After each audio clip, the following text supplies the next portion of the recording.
Il faut que tu prophétises encore sur un grand nombre de peuples et de nations et de langues et de rois.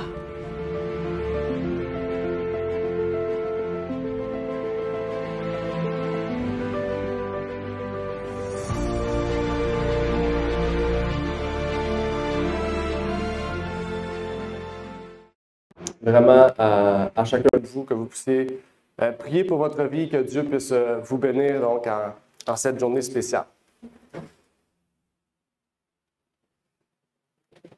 La première question que j'aimerais vous poser, c'est quand on regarde l'état de notre monde d'aujourd'hui, actuel, en 2024, le 29 juin, on pourrait se poser comme question, où est-ce que notre monde s'en va? Qu'est-ce qui va arriver demain matin? Qu'est-ce qu'il pourrait avoir comme nouvelle demain matin qui pourrait autant choquer ou autant surprendre ce que nous voyons aujourd'hui actuellement? En fait, on pourrait se poser comme question, quelle lueur d'espoir avons-nous dans ce que l'avenir du monde nous réserve? Qu'est-ce que les hommes nous réservent qui peut nous donner un espoir ou une espérance à notre monde, à notre vie personnelle, à notre famille, à l'Église, peut-être à tout autre type de personnes qui se posent ces mêmes questions-là? Et quand on voit tout ce qui se passe, toutes les nouvelles qui se sont ajoutées depuis le début de l'année 2024, que j'aimerais partager avec vous quelques nouvelles que j'ai faites, que je vous ai apportées, on a remarqué l'augmentation de l'itinérance. On remarque l'itinérance a bondi de 44 % en 5 ans au Québec. On a remarqué surtout que cette année, c'était l'état de l'itinérance la plus chaotique de l'histoire du Québec. On pourrait se poser comme question, qu'est-ce qui cause cette itinérance si grande? Bien sûr, on sait que l'augmentation du coût de la vie, toutes ces choses-là, ont fait en sorte que ce n'est plus seulement des hommes ou des femmes seuls qui se retrouvent dans l'itinérance, mais ce sont des familles au complet, des enfants qui ne peuvent plus aller à l'école, qui se retrouvent dans la rue, plus de toit, plus de nourriture, plus rien. Un autre cas, Un autre cas, on remarque la forte hausse des faillites au Québec, des entreprises. On remarque que 66 % des faillites au Canada s'en retrouvent seulement qu'au Québec. Donc, je peux vous dire que 66 % des faillites au Canada, c'est au Québec seulement, c'est quelque chose de très grave. Donc, pour tous ceux et celles qui ont des entreprises, en fait, c'est une perte de revenus, une perte de possibilités à pouvoir avoir de la nourriture, avoir un toit, éduquer, pour emmener leurs enfants à l'école, pour être éduqués. Donc, c'est une autre chose à prendre en compte. On voit aussi que de plus en plus le système éducatif commence à s'écrouler. On dit ici dans le Journal de Montréal, au moment où le système scolaire semble craquer de partout, les agressions dans les écoles primaires et secondaires du Québec explosent, particulièrement à Montréal, où on note presque 2 fois plus de gestes violents qu'il y a 10 ans. Donc ici, on retrouve une preuve aussi d'articles qui nous montrent cela. On remarque qu'on voit le système éducatif qui craque de partout, les faillites d'entreprises, l'augmentation de l'itinérance. Les enfants vont à l'école sans système de refroidissement, de climatisation. Les enfants sont en train de suffoquer à l'école, plus le système éducatif tout court qui est en train de craquer. On a le plus haut taux d'échec au Canada, c'est au Québec, où les enfants échouent le plus. Donc, c'est pour vous montrer que, particulièrement au Québec, il y a un grave problème généralisé dans la société. On remarque aussi chez les adolescents une hausse de 120 % du VIH et de toutes les maladies, donc ITSS, donc transmissibles sexuellement. Donc, un taux de 120 %, c'est très élevé. Okay? Donc, il faut combiner tout ça ensemble. Augmentation de l'itinérance, faillite d'entreprise, éducation qui s'écroule, hausse des maladies transmissibles sexuellement. On a vu augmentation même de la violence dans l'éducation. Mais il y a aussi une augmentation de la violence généralisée, en fait, dans tout le Québec, en fait. En particulier dans les grosses villes. On voit monter de la violence, la CAQ continue de nier le problème. Donc, on voit que la sécurité dans les rues commence à diminuer. Partout où on est, on risque de se faire attaquer, de se faire agresser. Peut-être pas de se faire tuer, mais de se faire agresser, de recevoir de la violence. Mais en plus de cela, on voit qu'il y a un système de santé qui s'écroule. On dit vers un effondrement du système de la santé au Québec. Donc, vraiment, on voit que le système monétaire, le système de l'éducation, le système de la santé est en train de s'écrouler complètement. Donc, on pourrait se dire, qu'est-ce qui nous reste de positif, en fait, dans la vie que nous avons aujourd'hui? Qu'est-ce qui nous reste de positif au Québec qui nous donnerait la joie de vivre, en fait, qui permettrait à la famille de pouvoir, eh bien, voir nos enfants grandir en santé, avoir une bonne éducation, de pouvoir voir nos enfants aussi trouver un travail qui leur permettra de vivre et non pas de survivre. Mais ça ne s'arrête pas là.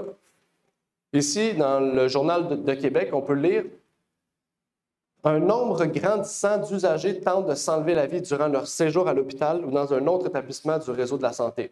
Le phénomène est symptomatique d'une hausse de la détresse dans la population, affirme une experte. » Donc, on remarque que même au sein de la société, il y a augmentation de la détresse, donc augmentation des tentatives de suicide, pas de suicide nécessairement, mais de tentatives de suicide, de désir, en fait, de se retrouver dans un état de détresse totale.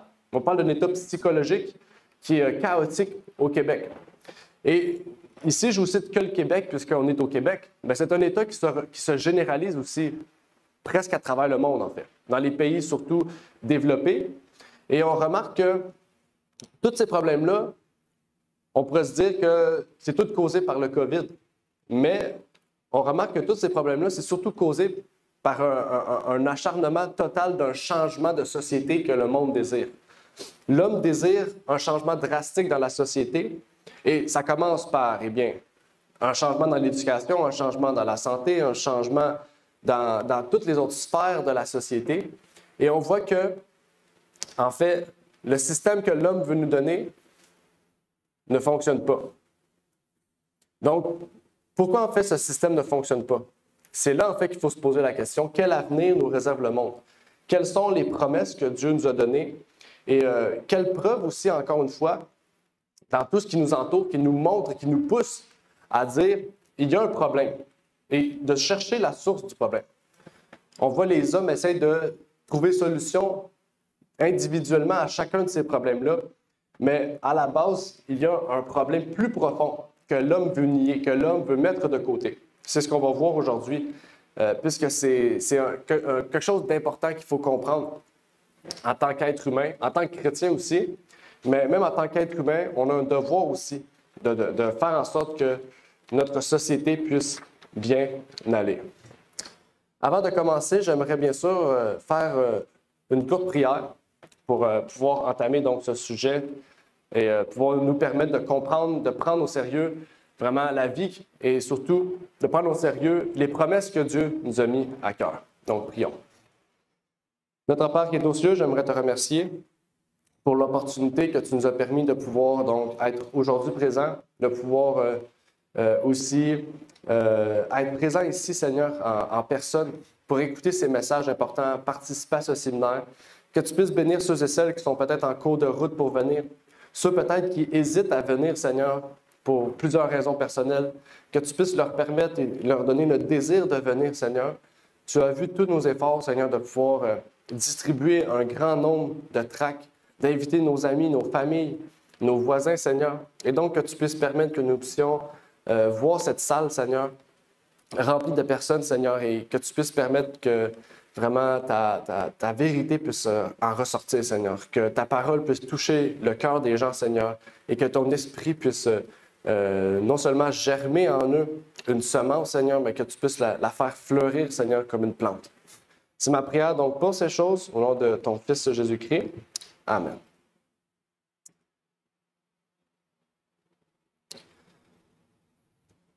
Chaque être humain sur la terre désire avoir une espérance. Quand on voit l'état de notre monde actuel, dans sa généralité, soit les conflits de guerre, les conflits politiques, les conflits économiques, on se dit, quel est mon but sur cette terre? Et c'est là, en fait, qu'on développe une détresse psychologique. Puisqu'on ne sait pas l'intérêt de notre vie sur Terre, on ne sait pas le but de notre vie terrestre, eh bien, on décide de s'enlever la vie, puisqu'il n'y a aucun intérêt à vivre dans un endroit où eh bien, nos enfants ne peuvent plus recevoir une éducation de qualité, nos parents ou nos enfants ne peuvent plus recevoir des soins adéquats, Et en fait, la vie devient tellement difficile qu'on survit en fait. On fait 3, 4 travails, on fait tout en fait, même peut-être de l'illégal pour essayer de trouver, de sortir de l'eau en fait. Et c'est là en fait qu'on se dit, il y a un problème face à ça. Il y a un très grave problème. Et le problème part d'une racine très profonde que l'homme veut mettre de côté, que l'homme veut ignorer en fait. En tant qu'être humain, notre désir est de surtout pouvoir espérer vivre longtemps pour voir nos enfants grandir, nos petits-enfants grandir, de pouvoir travailler pour laisser à nos enfants un héritage, laisser à nos enfants un bien. Et toutes ces choses, en ce moment, sont en train d'être détruites à jamais. Notre vie en tant qu'être humain, c'est de pouvoir permettre à la société d'être meilleure. En tant qu'être humain, on se dit peut-être qu'individuellement, on ne peut pas faire ça, mais pourtant, si chaque individu pense comme ça, on va avoir une société qui va vouloir rendre meilleure celle qui viendra bientôt, à savoir celle de nos enfants. Mais quand il n'y a plus d'espoir, eh bien, il n'y a plus aucune nécessité à tout faire ces choses. Pourtant, l'homme, qui soit riche, qui soit pauvre, peu importe, veut toujours essayer de créer un espoir pour l'homme. En fait, c'est un besoin primordial d'espérer. D'espérer que dans 50 ans, eh bien, mes enfants auront un héritage. D'espérer que dans 50 ans, eh bien, mes enfants auront telle chose. Espérer que dans 50 ans, il n'y ait plus d'itinérance. Espérer que dans 50 ans, le système de santé soit meilleur. Et c'est là, en fait, la source de vie de chaque être humain. C'est d'espérer faire quelque chose aujourd'hui pour que notre futur soit mieux.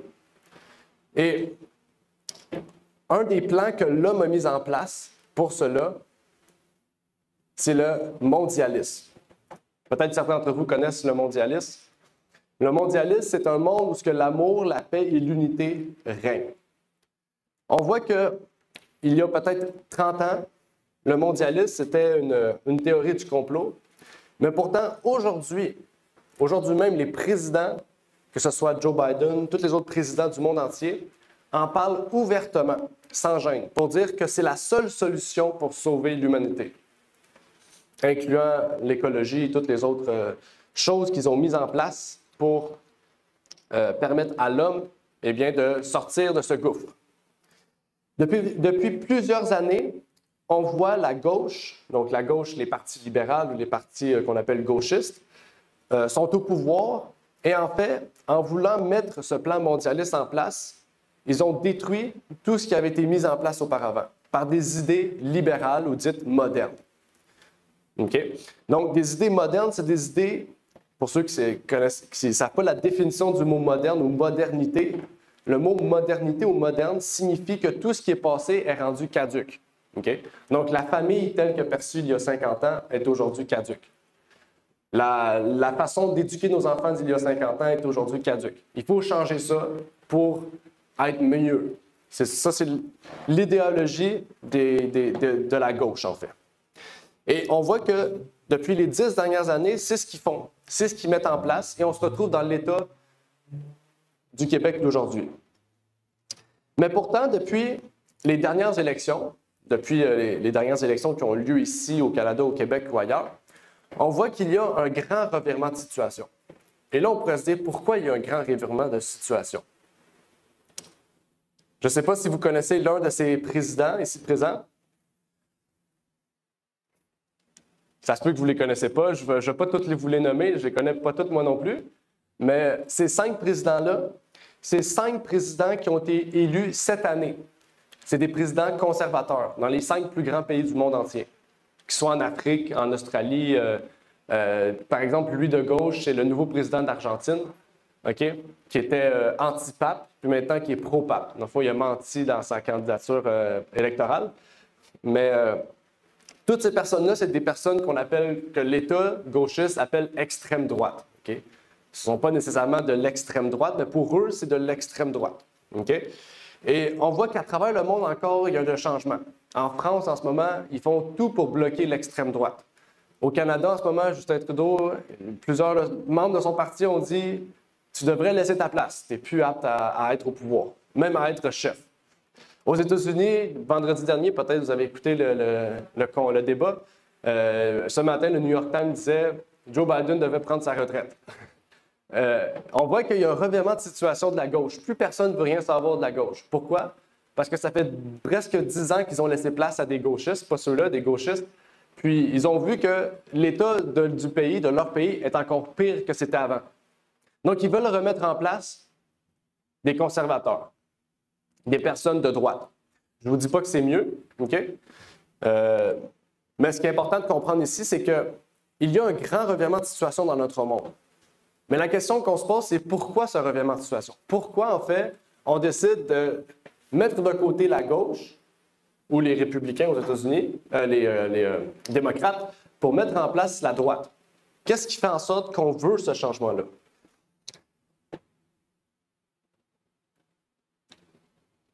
Je vais vous donner une partie de la réponse, auquel vous pourrez compléter dans votre mental pour pouvoir vous permettre de comprendre par vous-même.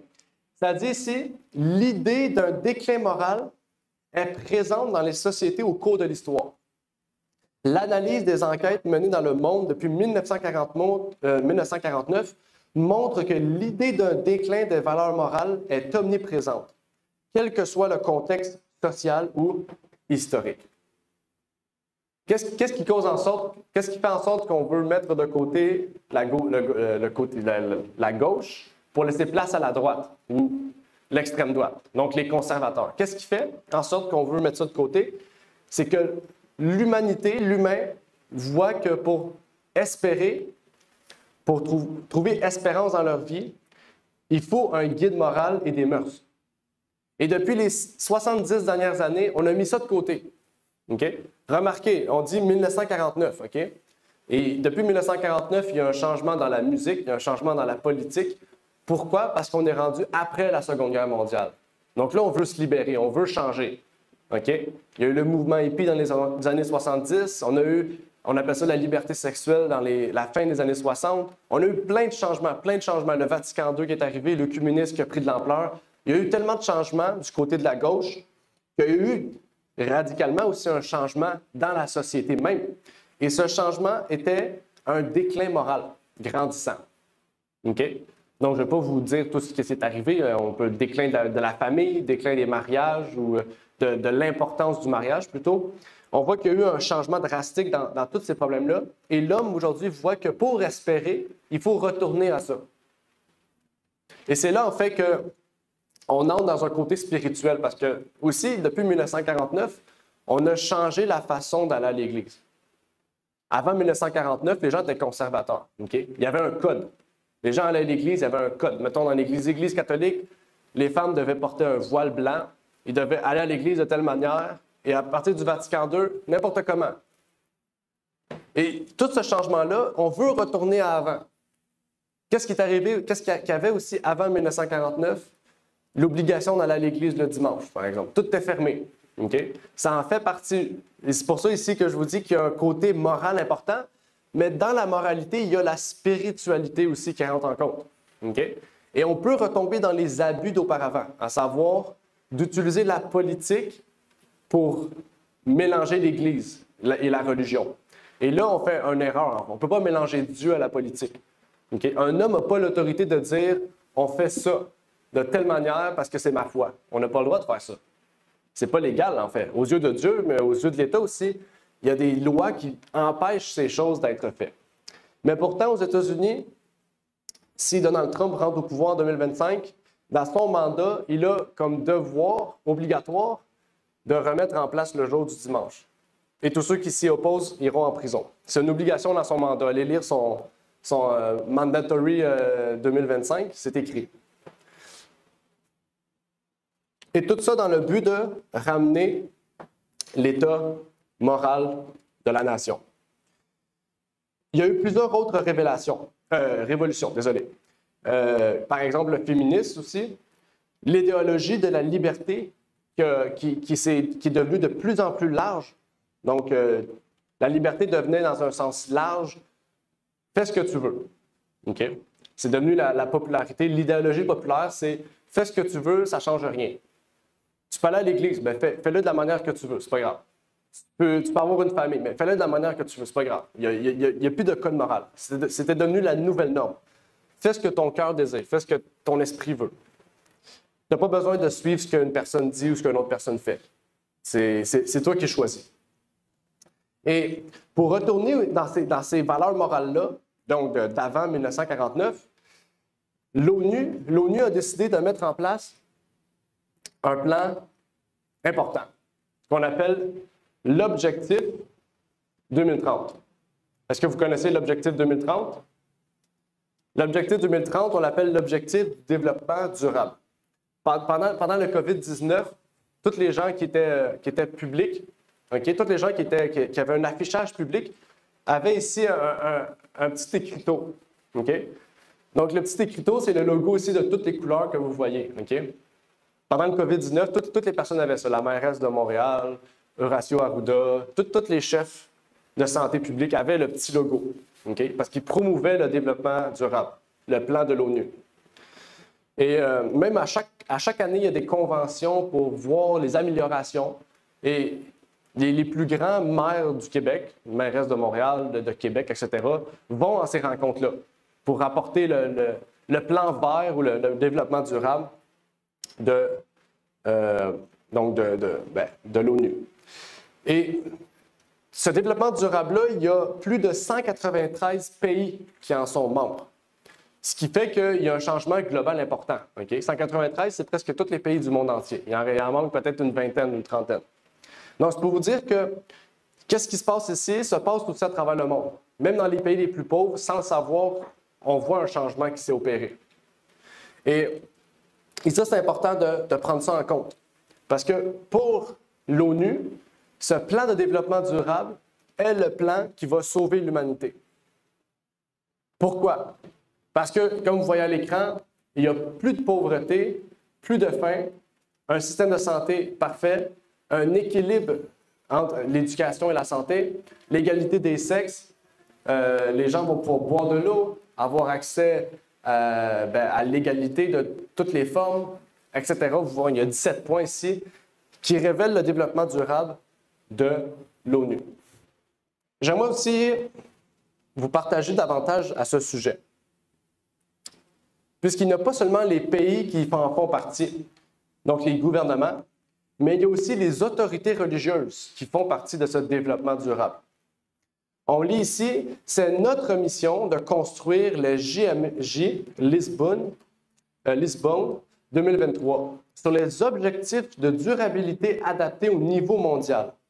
Les objectifs de Laudato Si mis en avant par le Vatican ainsi que l'agenda 2030 des Nations Unies, SDG. Donc ici, c'est pour vous montrer qu'il n'y a pas seulement les gouvernements qui en font partie, mais les plus grandes autorités religieuses. Donc, le mouvement œcuménique, le Vatican, toutes ces religions, même le monde musulman ont sorti un livre sur l'écologie, comment les musulmans doivent s'adapter écologiquement. C'est sorti cette année. Donc, c'est pour vous montrer que toutes les plus grandes religions vont dans le sens aussi de tous les plus grands gouvernements.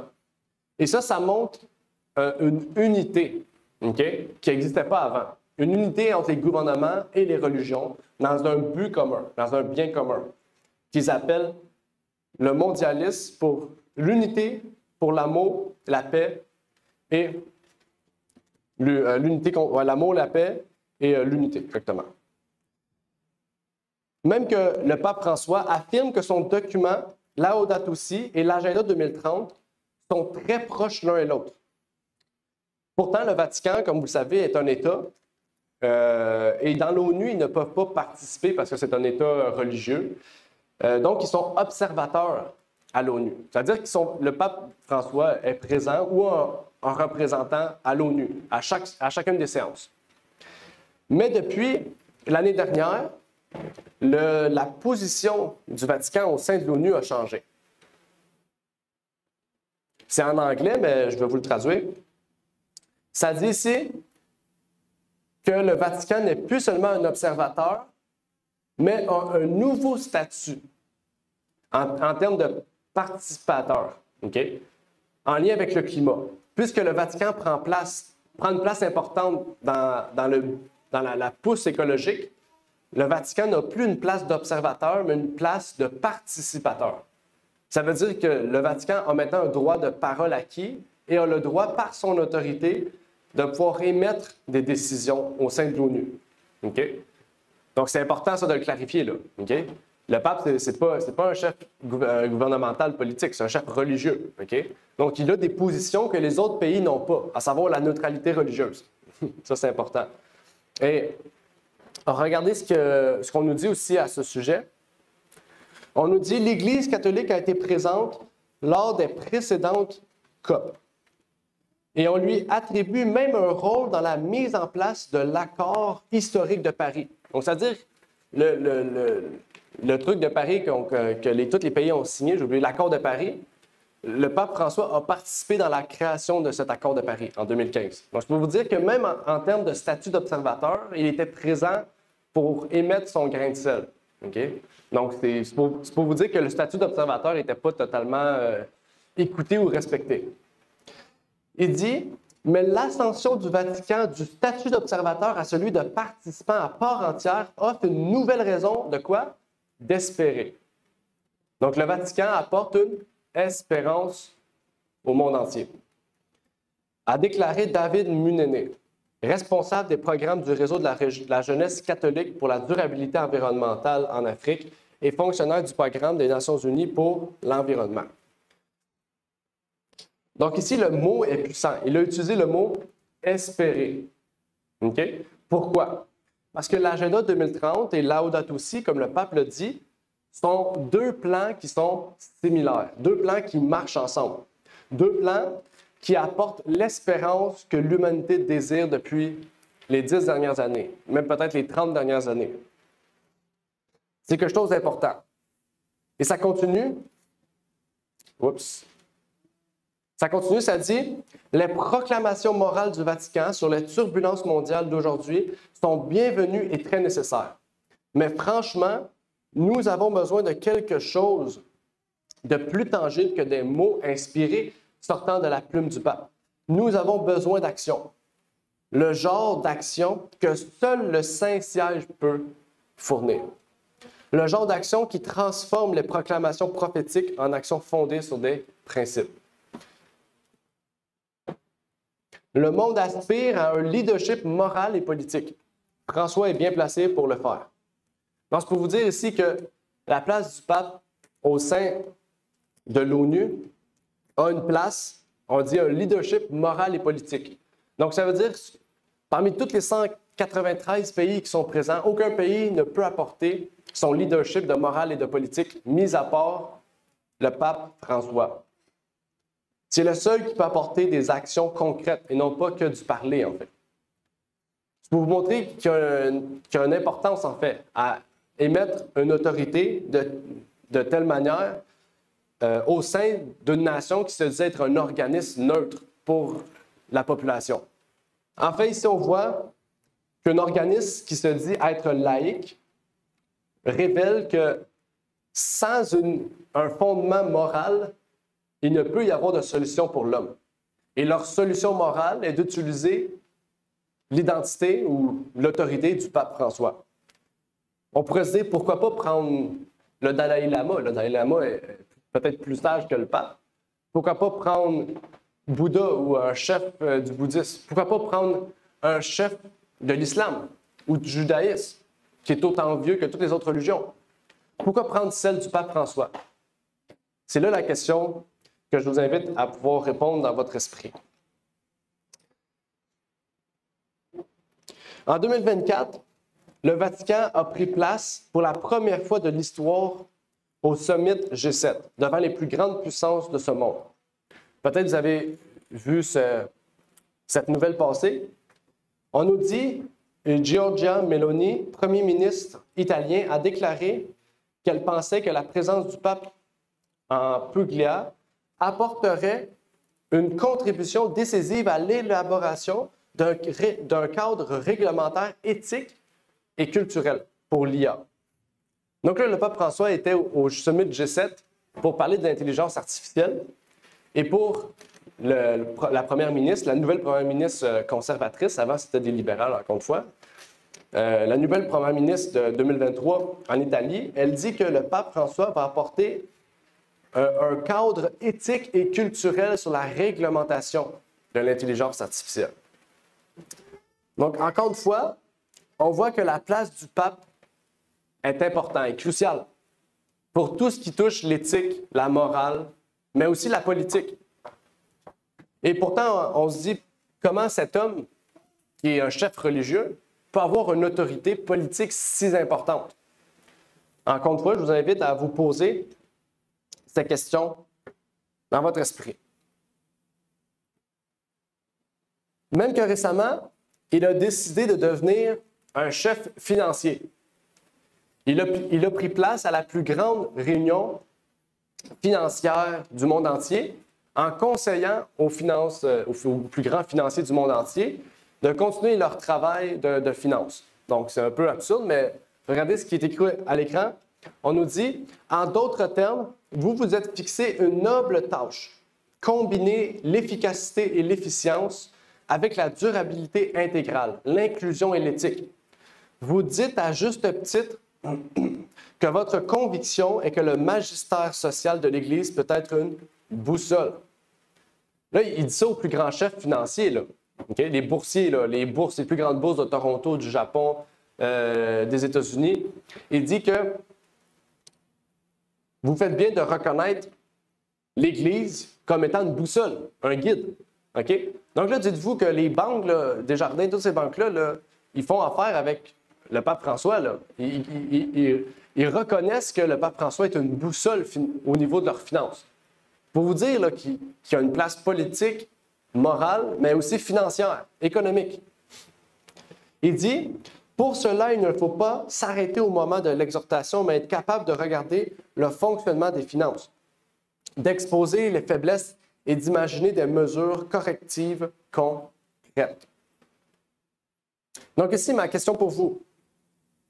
La liberté religieuse n'est-elle pas le fait que nous sommes libres d'adorer ce que nous voulons? C'est le but de la liberté religieuse. C'est le fait que peu importe qui vous adorez, comment vous le faites, vous avez la liberté de le faire. N'est-ce pas aussi de croire ce que nous voulons? En fait, ma question que j'aimerais vous dire, c'est si le pape François, qui est un chef religieux de l'Église catholique, décide d'être une boussole pour l'organisme le plus puissant de la Terre, à savoir l'ONU, d'être une boussole pour l'organisme le plus puissant de la Terre, à savoir l'organisme financier qui est allé, la convention qui est allée la semaine dernière, n'est-ce pas là un manque de liberté religieuse? Puisque nous sommes tous des protestants. Nous avons tous pris la décision de protester contre l'autorité abusive de l'Église catholique romaine. Vous êtes d'accord avec moi? Le mot protestant, c'est protester contre l'abusivité ou les dérèglements spirituels que l'Église catholique a décidé de prendre et de faire. Et pourtant, aujourd'hui, on se retrouve dans le même état qu'il y a près de 400 ans, à savoir un retour à l'Inquisition. Mais quand est-ce que ça va avoir lieu? Là est la question que je vous invite encore une fois à pouvoir réfléchir. Mais ce n'est pas la première fois que le Vatican et les gouvernements ont travaillé ensemble. Ici, dans le magazine Time, regardez ce qu'on dit. On dit « The Holy Alliance », l'Alliance sainte. C'est quoi l'Alliance sainte? C'est l'alliance entre Reagan et le pape Jean-Paul II. Qu'est-ce qu'ils ont fait ensemble? Ils ont détruit l'URSS, en fait. OK? Donc, ici, il faut reconnaître, les États-Unis, sans le Vatican, n'auraient pas pu détruire l'URSS. Il fallait l'unité des États-Unis et du Vatican pour détruire l'URSS. Et c'est la même chose aujourd'hui. Quand les États-Unis et le Vatican vont être ensemble dans une décision commune, peu importe la décision qu'il va avoir, la décision va s'exécuter mondialement. La décision va avoir une puissance qui va avoir un effet mondial. Parce qu'on peut se dire comment un pays comme les États-Unis, une Église comme le Vatican peut détruire une des puissances les plus fortes du monde entier. C'est parce que ces deux puissances-là, elles sont très puissantes aussi. Ils font des choses qui ne sont peut-être pas, comme on dirait, très catholiques. Mais pourtant, ils ont réussi à le faire. Et on va se retrouver dans cette même situation. Dites-vous que si Le Vatican travaille avec l'ONU, travaille avec les plus grands financiers de l'existence humaine, les plus grands financiers à travers la bourse et toutes ces personnes-là, et que ces personnes disent que le pape est leur boussole financière.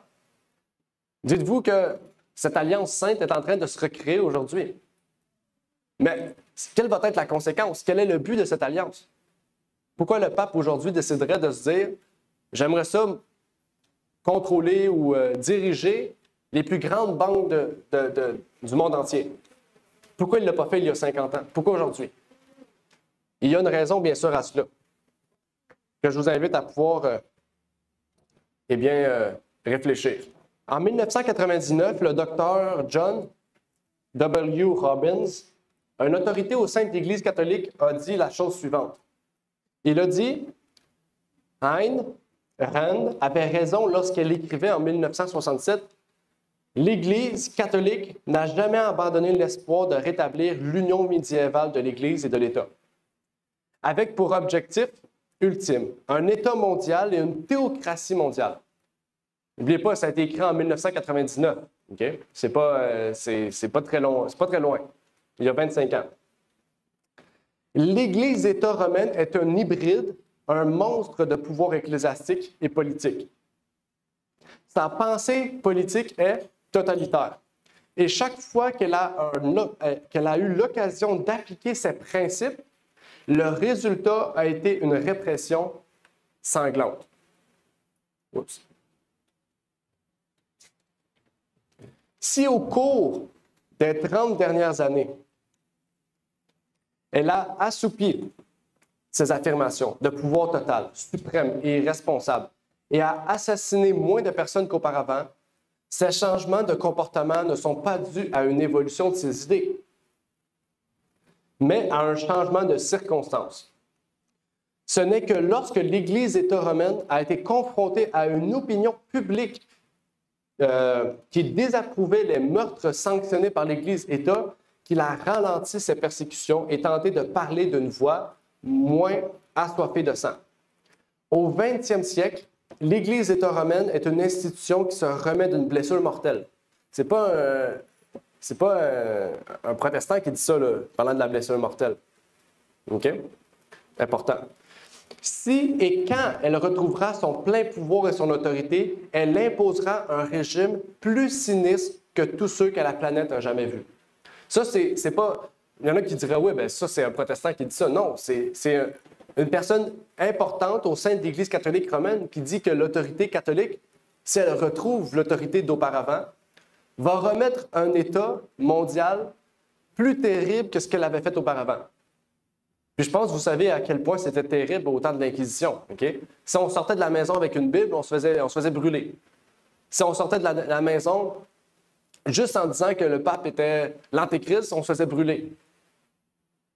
Qu'est-ce qui pourrait être plus pire que ça, en fait? De sortir puis de se dire tout ce qu'on dit est une risque de peine de mort. Qu'est-ce qui pourrait être pire que ça? Monsieur John Robbins ne l'a pas dit. Peut-être qu'il est décédé après ce livre-là, je ne sais pas. Mais encore une fois, je vous invite à pouvoir réfléchir là-dessus. Parce que c'est un passage qui date de 1999, il y a quelques années de cela. En fait, ma question aussi que je pourrais vous poser, c'est est-ce que vous êtes prête à donner votre confiance en cet homme, à savoir la papauté? Est-ce que vous êtes prête à donner la confiance à cet homme pour l'avenir de notre monde? C'est lui qui prend les décisions à l'ONU présentement. Okay? Il est passé du statut d'observateur à un statut de participateur. Puis la semaine dernière, il a rencontré les plus grands chefs financiers du monde entier. Ça veut dire que bientôt, peut-être nos systèmes financiers, Desjardins, Banque nationale, tout ça, va peut-être changer selon ce que lui aura dit là-bas ou ce qu'il va dire dans le futur. Donc, est-ce que vous êtes prête à espérer en des hommes pour le futur de l'humanité? Ma question, plusieurs questions aussi s'ouvrent à nous. Est-ce qu'on a confiance à des hommes, à un homme, surtout le Vatican, qui est l'entité la plus riche du monde entier, mais qui ne veulent pas nous dire combien ils ont d'argent dans leur compte de banque? Ils n'ont déjà pas de transparence dans leurs finances. Comment ils peuvent avoir de transparence sur leur plan, en fait, sur leur projet? C'est quoi les mobiles derrière ce qu'ils annoncent, en fait?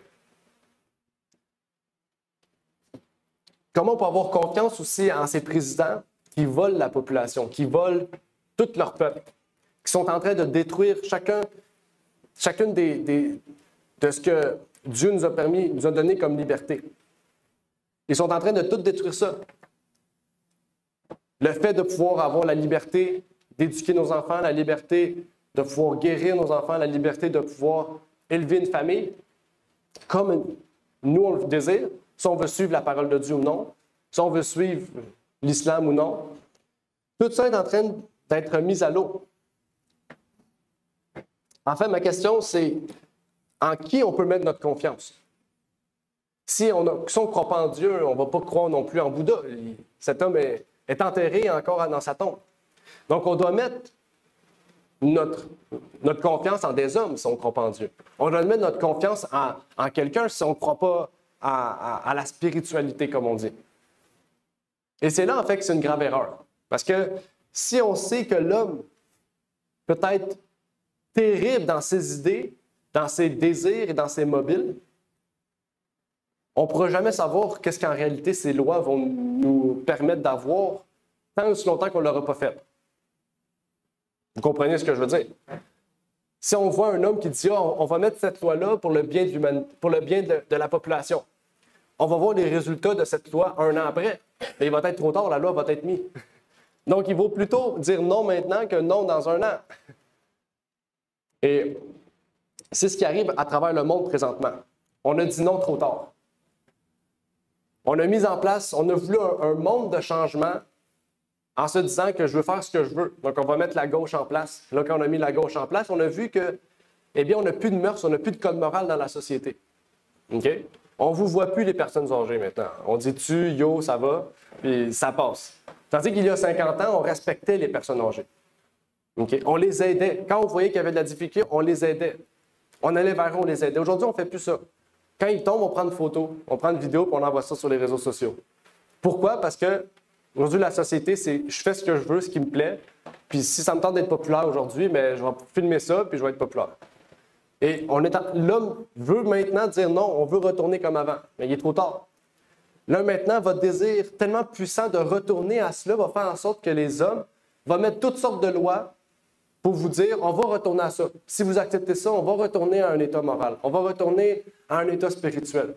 Puis là, vous allez dire oui parce qu'on va être prêt, en fait, à tout prix à retourner dans un état dans un monde où il n'y a plus de pauvreté, où tout le monde a la liberté d'éduquer leurs enfants, etc., etc.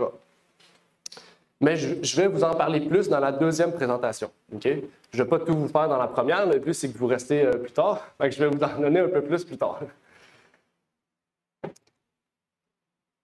En fait, une question que j'aimerais vous poser, puisque c'est le but de notre séminaire, c'est est-ce que l'homme a le droit d'espérer en quelque chose de mieux, de vrai, de pur, de chaste et de véritable? À une personne qui connaît réellement notre situation. Souvent, on entend les chefs politiques qui disent « Moi, je viens du ghetto, je vais vous aider pour vrai. » Mais on ne sait pas si c'est vrai. On ne sait pas, c'est un homme, il peut être malhonnête. Mais est-ce que vous connaissez une personne qui nous connaît, qui connaît notre situation, qui sait comment régler notre problème, qui est vrai, qui est transparent, qui est pur, qui est parfait? Si vous ne connaissez aucun homme sur cette terre qui prend ces caractéristiques-là, c'est là que je vous conseille de réfléchir sur votre spiritualité puis de vous dire peut-être que Dieu est ma seule solution face à ce remède. Peut-être que Dieu, face à tous les hommes qui sont contre moi, est le seul qui va être pour moi. Est le seul qui va me défendre. Un riche va penser à ce qui est favorable à lui avant de penser à ce qui vous est favorable à vous. Un riche va vous aider s'il sait que s'il vous aide, ça va être favorable à lui. C'est vrai, hein? Souvent, c'est ça. Un riche, avant de dire « Ah, ces gens-là ont besoin d'aide », ils vont dire « Qu'est-ce qui va faire en sorte que si je les aide, je vais être gagnant aussi? » Ah, je vais gagner plus d'influence, je vais avoir plus d'argent parce que le gouvernement va me donner de l'argent face à... On voit, il y a un mobile derrière cela. Et un pauvre, en fait, il ne pourra pas nécessairement vous aider parce que même lui a un besoin, en fait. Et c'est là, en fait, qu'on se dit « Qui pourra nous aider? Si ce n'est pas un riche, si ce n'est pas un pauvre? » Les premiers ministres, les chefs religieux, qui sont riches aussi, les entreprises sont tous là pour leur portefeuille. Et un moyen de trouver la paix tout en étant gagnants. C'est pour vous dire ici que les hommes qui sont en ce moment dans ces réunions-là, qui se réunissent pour notre bien, le font-ils réellement pour notre bien? Premièrement ou secondairement? Est-ce qu'ils ont, premièrement, le désir d'être vus comme les sauveurs et de nous aider après, ou ils veulent nous aider et être vus comme un sauveur ou faire de l'argent? Qu'est-ce qui vient en premier, en fait? Il faut poser leurs questions, mais vous n'allez jamais pouvoir leur poser les questions. Et ça, c'est un plus grand problème, en fait. Ils ne sont pas accessibles, ces gens-là. Les gens qui ne sont pas accessibles, c'est difficile de leur demander « Est-ce que tu dis c'est vrai ou non? » Et c'est là, en fait, que la Bible nous avait averti de ces choses-là. Dans 1 Thessaloniciens 5, versets 1 à 3, on nous dit « Pour ce qui concerne les temps et les moments, vous n'avez besoin, frères, qu'on vous en écrive. Vous savez bien, en effet, vous-même, que le jour du Seigneur viendra comme un larron dans la nuit. Car lorsqu'ils diront paix et sûreté, alors une ruine subite les surprendra, comme les douleurs surprennent la femme enceinte et ils n'échapperont point. » Le plan, on l'a vu, le plan de durabilité, du développement durable de l'ONU, le plan du pape, le plan de toutes les autres religions, l'islam qui ont écrit un livre sur l'écologie, sur le plan durable 2030, cette année, il y a quelques semaines, a pour but d'amener la paix et la sûreté. Et c'est là qu'on devrait ouvrir notre lumière rouge et se dire, quand l'homme nous dit paix et sûreté, qu'est-ce qui va s'en suivre en fait? Parce qu'à chaque fois qu'ils ont dit paix et sûreté, il y a eu quelque chose d'autre après, de pire. Première guerre mondiale, on a dit on ne fait plus jamais de guerre comme ça. Ça a été trop dévastateur. 20 ans après, une deuxième guerre. Après ça, on dit on ne fait plus jamais de guerre comme ça, c'est trop dévastateur. Guerre du Golfe, guerre froide, guerre ci, guerre ça. Ça n'a jamais arrêté en fait. Maintenant, ils vont vous dire on apporte la paix et la sûreté. Vous allez avoir la paix et la protection. À quel prix vous allez avoir cela? Est-ce que vous allez l'avoir réellement? Peut-être que vous allez l'avoir, mais si vous suivez ce qu'eux disent, et c'est là un problème, on perd nos libertés pour une soi-disant paix et sûreté. Mais la Bible nous a dit quand ils vont dire ces choses, et ça n'a jamais été dit encore, paix et sûreté. Mais que ça arrive, parce que leur plan, c'est ça, 2030, c'est qu'il n'y ait plus rien là. Plus de pauvreté, plus de personnes qui aient faim, une éducation pour tout le monde, etc. Quand toutes ces choses vont être faites, est-ce qu'on va avoir la paix et la sûreté? La Bible dit, oui, ils vont avoir la paix et la sûreté, mais quelques temps après, il va y avoir une ruine soudaine qui va arriver. Et Paul a dit cela 2000 ans auparavant. Tout en sachant qu'à son époque, aucun chef religieux, aucun on pourrait dire, César a dit ces choses-là. Donc, il ne parlait pas de son époque. Même qu'il dit que notre Seigneur reviendra comme un larron, il parlait vraiment de ceux qui sont avant le retour de Jésus-Christ. Et les grands de ce monde recherchent une paix mondiale et leur solution est un gouvernement mondial. Un gouvernement qui va leur donner une autorité suprême sur le monde entier. En fait, quelle est la cause de notre situation? Quelle est la cause de la situation actuelle du monde entier?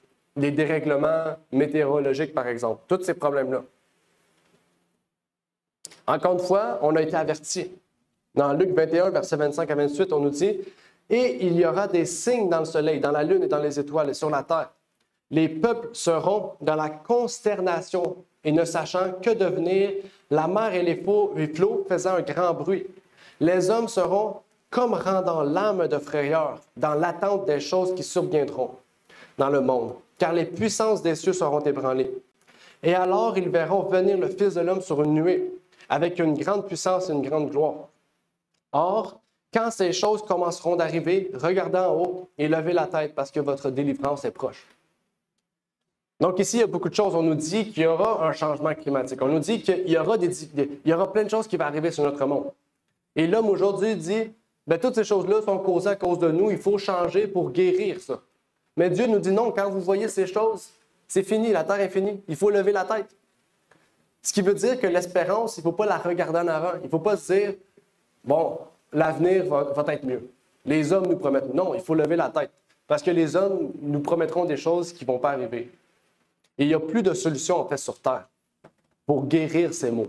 En fait, l'homme a atteint sa date de péremption, en fait. On peut dire ça comme ça.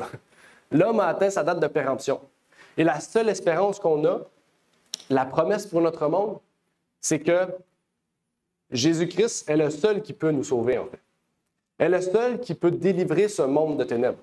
Elle est le seul qui peut résoudre les problèmes et nous donner la paix et la sûreté.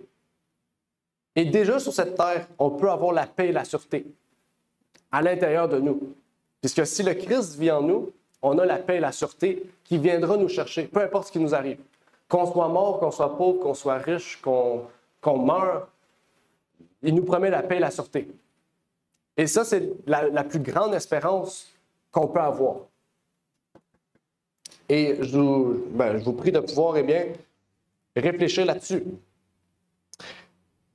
Ce passage et l'autre passage que nous avons lu sont des passages très importants à ce sujet. Oups. J'aimerais essayer de vous partager une des causes principales aussi qui nous a menés à l'état de notre monde actuel. La révolution industrielle. Vous savez ce qui s'est passé dans cette révolution? C'est la plus grande révolution de l'histoire. Et on nous dit, je vais regarder, tiré par le boom ferroviaire des années 1840, affecte profondément l'agriculture, l'économie, le droit, la politique, la société et l'environnement. Okay? Donc, en 1840, à la révolution industrielle, il y a eu un changement dans toutes les sphères du monde entier. Okay? Parce que là, les gens ont commencé à travailler, on dit du 7 à 7. On fait dormir, manger, dodo. Dormir, travailler, dodo. On a commencé à faire ce cycle-là en 1840. Et là, on a commencé à mettre des droits. Bon, on va mettre des syndicats. On va mettre les enfants pour le droit de travailler. On va mettre toute la sphère du monde entier a commencé à changer. Et pourtant, c'est qui était gagnant dans ce boom-là? C'est pas nous, c'était les riches. C'est les riches qui étaient gagnants dans ça. Tous les gens qui ont vécu à cette époque-là, ils travaillaient comme, on va dire comme des chiens. C'est comme ça, on pourrait dire ça. Ils travaillaient des 12 heures, des 13 heures pour être payés 2 cents. Okay? Et tout ça nous amène à l'état actuel, où ce qu'on dit que c'est notre faute, à nous.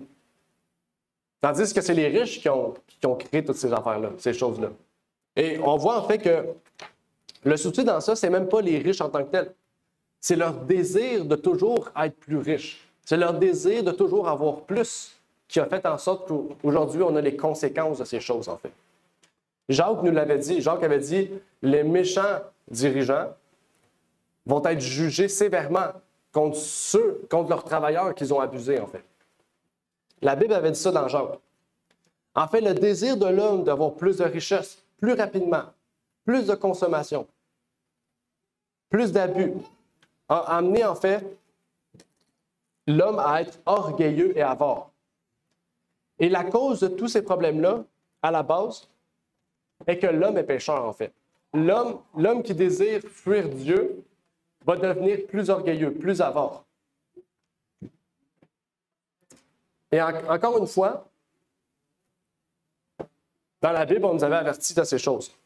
On nous dit, « Or, sache que dans les derniers jours, il y aura des temps difficiles, car les hommes seront épris d'eux-mêmes, aimant l'argent, vains, orgueilleux, médisants, rebelles à père et à mère, ingrats, impies, sans affection naturelle, implacables, calomniateurs, intempérants, cruels, ennemis des gens de bien, traîtres, emportés, enflés d'orgueil, aimant la volupté, plutôt que Dieu, et ayant l'apparence de la piété, mais ayant renié la force. Éloigne-toi aussi de ces gens-là. » Ici, on nous avait averti que dans les derniers temps, les gens seront dans tout ce qui était décrit là. Est-ce que vous trouvez que ce monde est rempli de ces gens-là? Et on a lu tout à l'heure que les sondages depuis 1949 révèlent qu'il y a une baisse de quoi? Des mœurs et de la moralité. Les gens qui sont remplis de mœurs et de moralité ne font pas ces choses-là.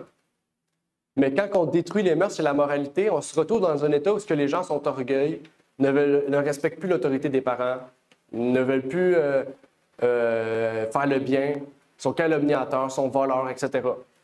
Donc, encore une fois, tout nous avait été dit d'avance, en fait. On nous avait averti de l'état actuel de notre monde. C'est un état généralisé qui concerne non seulement les riches, mais les pauvres, toute l'humanité, tout type de personnes, en fait. Et on nous invite à fuir ces gens-là. Dans 2 Pierre 3, verset 10, on nous dit aussi, « Or, le jour du Seigneur viendra comme un larron dans la nuit. En ce temps-là, les cieux passeront avec fracas et les éléments embrasés seront dissous, et la terre, avec les œuvres qui sont en elle, sera entièrement brûlée. » Donc, on nous dit ici que la terre est destinée à la destruction. Donc, même si on a beau, en fait, croire au développement durable, vous pouvez le croire si vous voulez. On peut croire au développement durable. Vous pouvez essayer de tout votre possible de planter des arbres, de sauver le monde entier. Le monde est réservé quand même à la destruction. Le monde est quand même réservé à sa finalité. Et si ce monde prend fin, il faut espérer à un meilleur monde. Si on sait que ce monde prend fin, eh bien, il y a une espérance à quelque chose de mieux en fait que ce monde.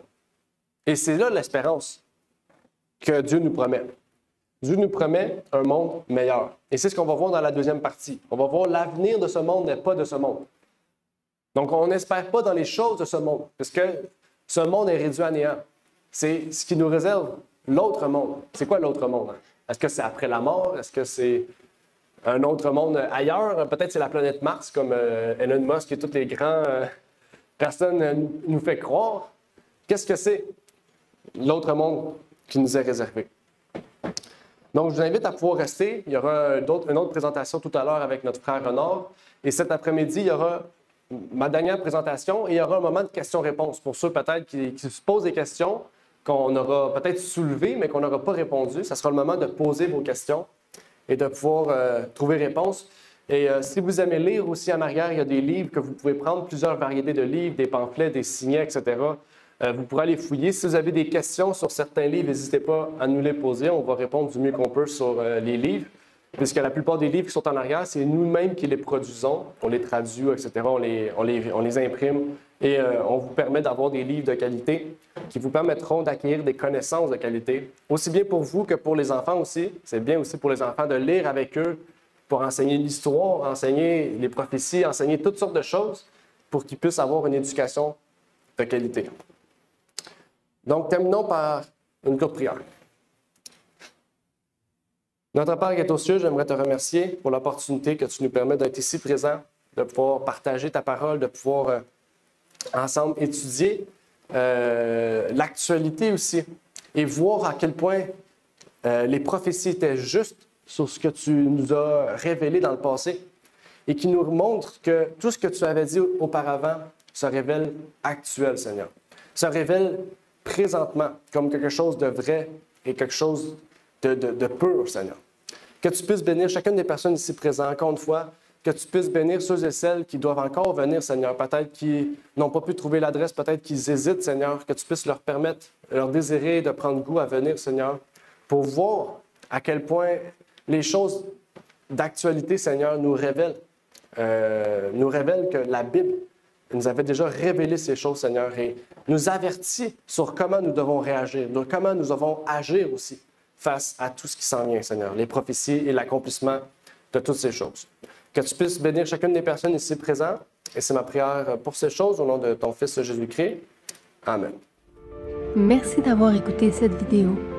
Si vous désirez rejoindre l'œuvre au Québec, veuillez nous contacter par email à asjh1889 de Terrebonne @gmail.com et via Facebook à @asjh1889 de Terrebonne. Merci à vous et que Dieu vous bénisse.